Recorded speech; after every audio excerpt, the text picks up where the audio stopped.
14वां अध्याय। उस समय चौथाई देश के राजा हेरोदेस ने यीशु की चर्चा सुनी और अपने सेवकों से कहा, ये यूहन्ना बपतिस्मा देने वाला है। वह मरे हुओं में से जी उठा है, इसीलिए उससे सामर्थ के काम प्रकट होते हैं।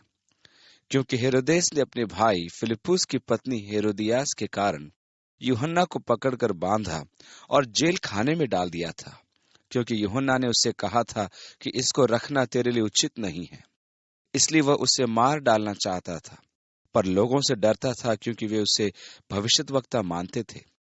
पर जब हेरोदेस का जन्मदिन आया तो हेरोदियास की बेटी ने उत्सव में नाच दिखाकर हेरोदेस को खुश किया। इस पर उसने शपथ खाकर वचन दिया, जो कुछ तू मांगेगी मैं तुझे दूंगा। वह अपनी माता के उकसाने से बोली, यूहन्ना बपतिस्मा देने वाले का सिर थाल में यहाँ मुझे मंगवा दे।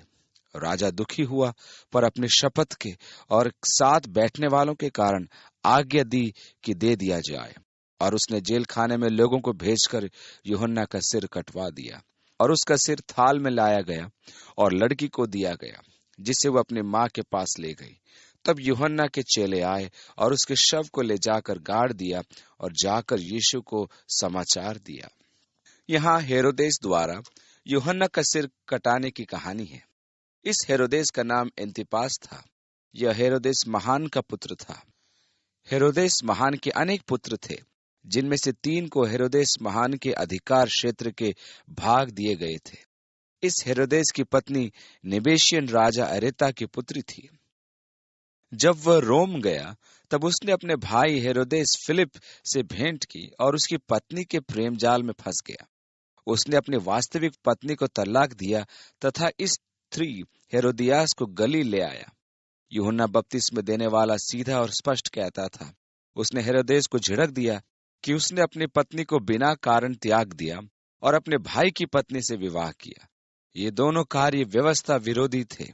उसे इसकी कीमत चुकानी पड़ी, क्योंकि हेरोदेस ने कुपित होकर उसे बंदीगृह में इस विचार से डाल दिया कि उसे मरवा दे, परंतु जन सहयोग के कारण उसे मरवा डालने से भयभीत था। जोसेफुस इतिहासकार के अनुसार हेरोदेस उसे घात करना चाहता था, परंतु उसकी ख्याति मनुष्यों में ऐसी महान थी कि वह डरता था। हेरोदियास अंततः हेरोदेस के पतन का कारण बनी। वह एक चतुर और निर्दयी स्त्री थी, और क्योंकि यूहन्ना ने उसके विवाह के विरुद्ध आवाज उठाई थी, वो उससे बदला लेने के लिए दृढ़ संकल्प थी। जब हेरोदेस अपने जन्म दिवस का उत्सव मना रहा था, तब हेरोदियास ने अपनी पुत्री सलोमी को, जो लगभग 16-17 वर्ष की थी, अतिथि गणों के सामने नाचने के लिए कहा। इससे ही पता चलता है कि हेरोदियास कैसी पतित स्त्री होगी। जब उसका नृत्य देख हेरोदेस उत्तेजित हो गया और उसके अतिथि गण अत्यधिक उत्तेजित हो गए, तो हेरोदेस ने उससे कहा, मांग, तू क्या चाहती है, मैं तुझे दे दूंगा। उसकी माता ने उससे कहा कि यूहन्ना बपतिस्मा देने वाले का सिर कटवाकर थाल में मांग ले। इसकी यह मांग सुनकर हेरोदेस पीछे हटना चाहता था, परंतु एक ओर तो उसने वचन दे दिया था और दूसरी ओर अतिथियों के सामने उसके मान का प्रश्न था। उसने उसकी इच्छा की पूर्ति की। जब कालीगुला रोम का सम्राट था, तब हेरोदेस महान के दूसरे पुत्र अग्रिप्पा को इसलिए कुछ प्रांतों पर राजा बनाया गया। इस कारण हम देखते हैं कि पौलुस उसे राजा अग्रिप्पा कहकर संबोधित करता है। हेरोदियास ने यह देख अपने पति से कहा कि उसको राजा का पद प्राप्त हुआ है, तो क्यों न हम भी सम्राट से निवेदन करके राजा का पद प्राप्त करें, क्योंकि उसे रानी कहलाने की लालसा थी।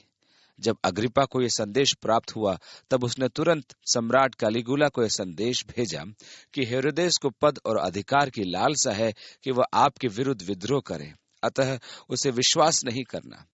कैलिगुला ने अग्रिप्पा के संदेश पर विश्वास किया, और जब हेरोदेस अपनी पत्नी के परामर्श अनुसार रिश्वत में बड़ी धनराशि लेकर अपनी याचना रखने पहुंचा, तब कैलिगुला ने उसे देश निकाला घोषित कर गौल क्षेत्र में भेज दिया।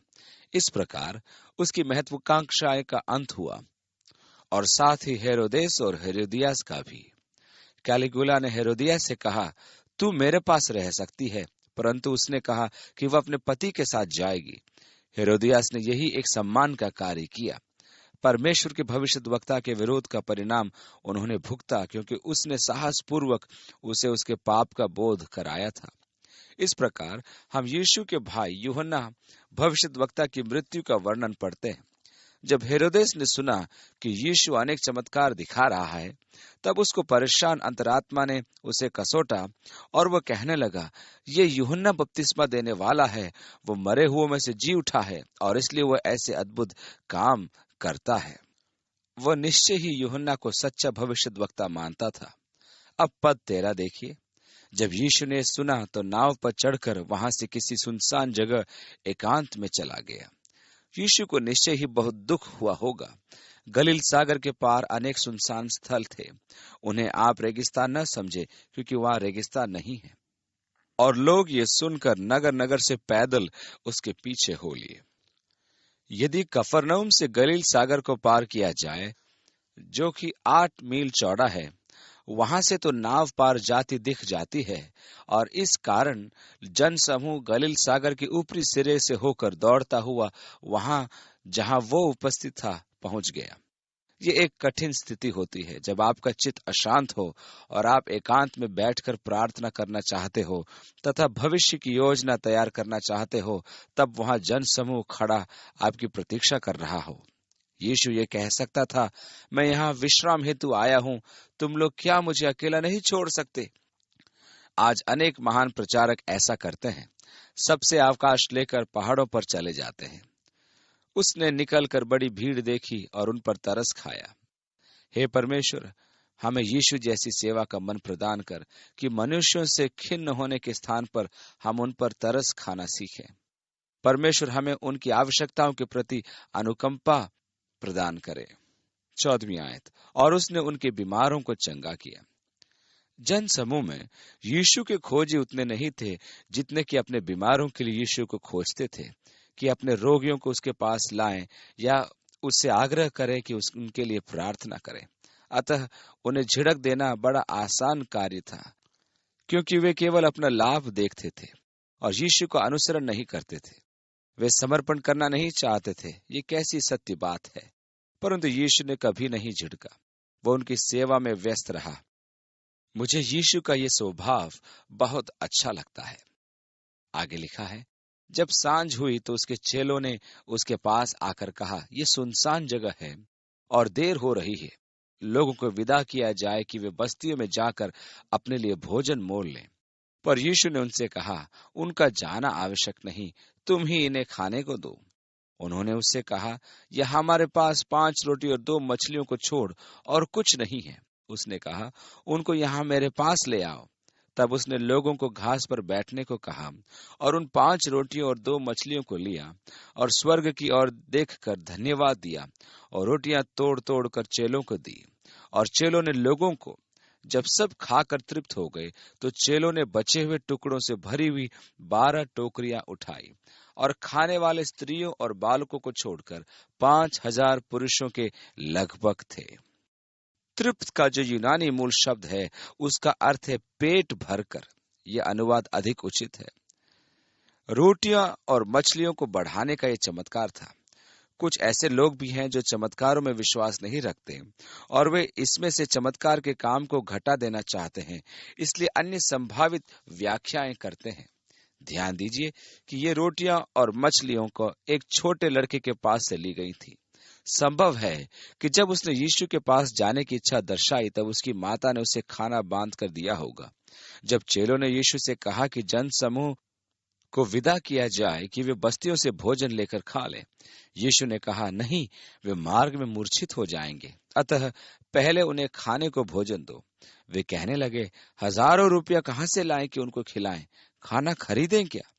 यीशु ने पूछा कि क्या किसी के पास भोजन उपलब्ध है? अंद्रयास ने कहा कि वे एक बच्चे के पास 5 रोटी और 2 मछलियां हैं, उससे क्या होता है? यीशु ने उसे भोजन को मंगवाया और आशीष देकर तोड़ा और बैठे हुए लोगों को बांटने को कहा। इस चमत्कार में अविश्वासियों का कहना है कि उस युग में लोग चौगा पहनते थे और वे अपनी बाहों में भोजन बांध कर चलते थे। अपने स्वार्थ के कारण कोई अपना भोजन निकालना नहीं चाहता था। जब उन्होंने एक बच्चे को अपना भोजन बांटते देखा तो वे इस बच्चे को निस्वार्थ भाव से ऐसे प्रभावित हुए कि सबने अपना अपना भोजन निकालकर बांटा और इस प्रकार भोजन की मात्रा इतनी अधिक हो गई कि 12 टोकरियां बच गई। ऐसी व्याख्या अनुचित है, क्योंकि परमेश्वर ने ऐसे टीकाकारों के लिए अग्निकुंड तैयार करके रखा है। 22वीं आयत। और उसने तुरंत अपने चेलों को बरबस नाव पर चढ़ाया कि वे उससे पहले उस पार चले जाएं, जब तक कि वे लोगों को विदा करें। उसने शिष्यों से कहा कि नाव पर चढ़कर दूसरी ओर जाओ, जबकि वह जन समूह को विदा करता है। 23वीं आयत। वह लोगों को विदा करके प्रार्थना करने को अलग पहाड़ पर चढ़ गया और सांझ को वहां अकेला था। यहाँ ये जान लेना महत्वपूर्ण है कि यीशु के लिए मानसिक और शारीरिक रूप से ये एक कठिन दिन था। उसके भाई यूहन्ना का सिर काटा गया था, जिसके कारण वह मानसिक व्यथा में था। इसलिए उसके लिए यह आवश्यक था कि वह एकांत में समय व्यतीत करे। गलील सागर पार करने का यही कारण था। परंतु जन समूह सागर के ऊपरी तट से भागता हुआ उससे पहले वहां जहां पहुंचा था और यीशु ने पूरा दिन उनकी सेवा की। इस प्रकार वह शारीरिक रूप से भी श्रांत हो गया था। वह विश्राम कर सकता था, परंतु उसके जीवन में प्रार्थना का महत्व सबसे अधिक था। परमेश्वर का पुत्र होने के बाद भी यदि उसे प्रार्थना की आवश्यकता होती थी कि अपने कष्टों पर शक्ति पाए, तो हम जो दुर्बल और बलहीन हैं, हमें अपने जीवन में प्रार्थना की कितनी आवश्यकता होनी चाहिए कि परमेश्वर से बल प्राप्त करें।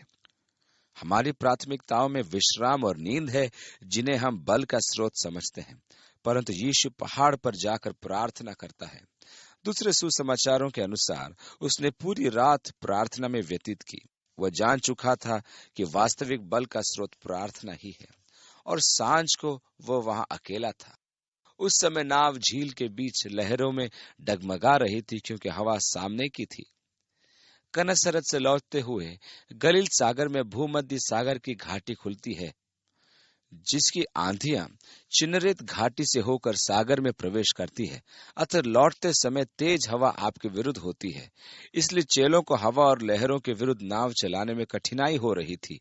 यही कारण था कि उन्हें नौका आगे बढ़ाने में कठिनाई हो रही थी। और आगे 25वीं आयत से लिखा है, और यीशु रात के चौथे पहर झील पर चलते हुए उनके पास आया। चेले उसको झील पर चलते हुए देखकर घबरा गए और कहने लगे, ये भूत है, और डर के मारे चिल्लाने लगे। तब यीशु ने तुरंत उनसे बातें की और कहा, ढाढ़स बांधो, मैं हूं, डरो मत। पतरस ने उसको उत्तर दिया, हे प्रभु, यदि तू ही है तो मुझे अपने पास पानी पर चलकर आने की आज्ञा दे। उसने कहा, आह। तो पतरस नाव पर से उतरकर यीशु के पास जाने को पानी पर चलने लगा, पर हवा को देखकर डर गया, और जब डूबने लगा तो चिल्लाकर कहा, हे प्रभु, मुझे बचा। यीशु ने तुरंत हाथ बढ़ाकर उसे थाम लिया और उसे कहा, हे अल्पविश्वासी, तूने क्यों संदेह किया? जब वे नाव पर चढ़ गए तो हवा थम गई। इस पर उन्होंने जो नाव पर थे उसे दंडवत करके कहा, सचमुच तू परमेश्वर का पुत्र है। आश्चर्यजनक वर्णन है।